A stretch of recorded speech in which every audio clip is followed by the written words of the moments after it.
ఈ ప్రాబ్లం చాలా కామన్‌గా చూస్తూ ఉంటాను ఫ్యామిలీస్‌లో. మీరు చేసిందేం తప్పు కాదు, చాలా మంచి ఫ్యామిలీ అని చూసి చేశారు. వీళ్ళు ఇలా లెక్క పెడతారు, పిసినారితనంగా ఉంటారు, అన్నీ చూసి ఖర్చు చేస్తారని ముందే ఇట్లాంటి విషయాలు తెలియవు. కొంతమందికి అది మంచిదవుతుంది, కొంతమందికి అది చెడవుతుంది. జాగ్రత్తగా ఖర్చు పెట్టుకుంటేనే కదా ముందుకు పైకొచ్చి అంత గొప్పవాళ్ళయ్యేది.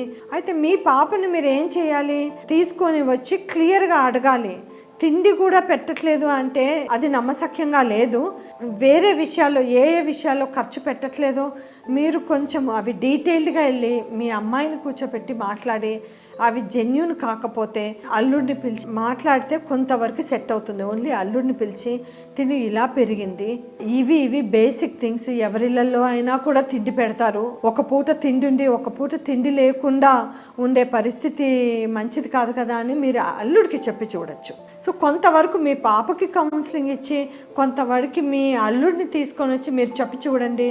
మీరు చెప్పలేకపోతే కౌన్సిలర్ దగ్గరికి రాగలిగితే కౌన్సిలర్స్ అయినా కూడా లైఫ్ స్టైల్ ఇంప్రూవ్మెంట్స్ చెప్తారు, లైఫ్ స్టైల్ మోడిఫికేషన్స్ చెప్తారు.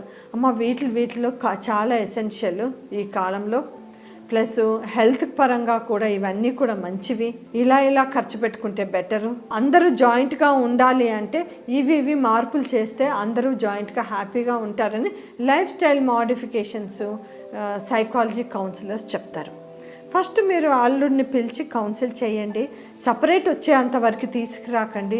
మీ అల్లుడు మారి ఆ ఇంట్లో వాతావరణం కొంచెం వరకు మారిస్తే మీ అమ్మాయి కూడా కొంతవరకు అడ్జస్ట్ అయి తగ్గితే రెండు సెట్ అవుతాయి అనుకుంటున్నాను.